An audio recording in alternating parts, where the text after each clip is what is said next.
during the investigation sa Senate, saka dito, di ba, yung travel mo from the Philippines, sumakay kayo sa yate, as also told by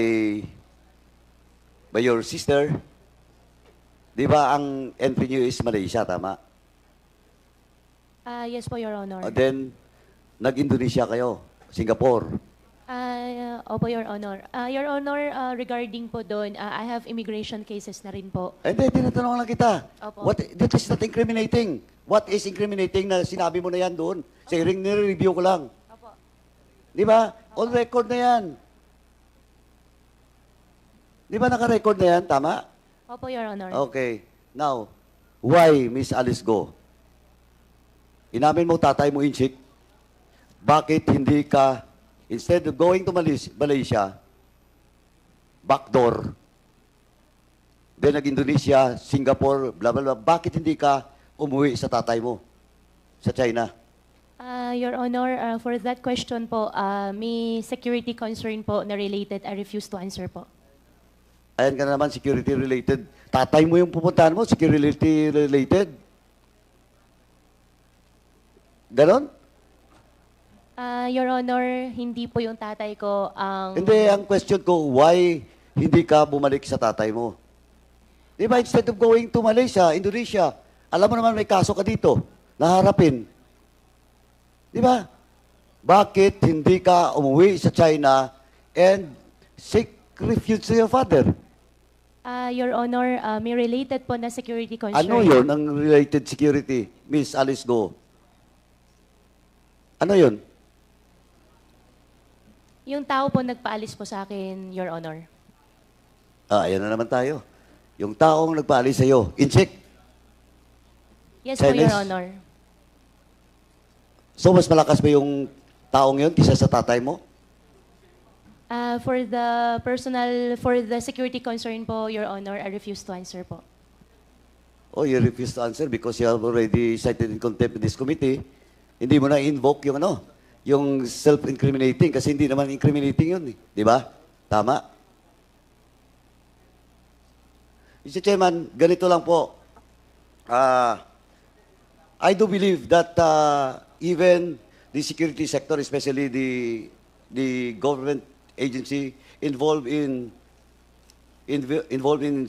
internal security, nakaintindihan po natin why Miss Alice Go or Go Wapping, instead of going to China and seek refuge to his father, hindi siya umuwi doon kasi alam na po natin, alam ng mga sa security sector natin na yun yung orientation. Sorry po, yun po, never go back to your country if your country will be incriminated in the cases that being filed to you in other countries. That's spying po. That's espionage. That's the dictum of being a spy. Hindi ka pwedeng umuwi sa bansa mo if your country masunog po doon sa mga pinagagawa mo doon po sa isang bansa outside of your country. Of course, Miss Alice Go Wapping will not admit.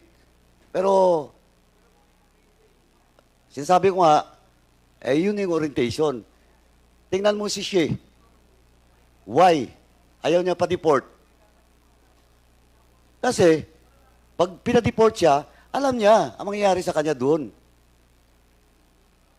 Di ba, Miss Alice Go? Your Honor, hindi po ako agree. Sorry? Your Honor, I don't agree po. You don't agree? Opo, in the first place po, Your Honor. No. I'm not saying you don't agree with my theory. I'm not referring to you. Napaka-defensive mo. Ang sinasabi ko lang po, yung dictum doon sa mga spy at in relation to espionage, yun po ang orientation ng mga spy. I'm telling you that you're a spy.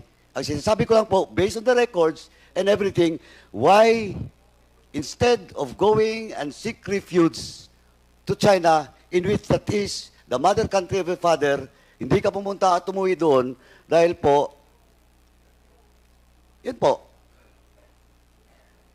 Just like what happened with Mr. Xi. and all other spy in the whole world na nasunog. Kaysa masunog yung bansa nila, mas mabuti pang masunog na lang sila. And they will face consequences in that foreign country. For now, Mr. Chairman, I end my interpellation. Thank you po.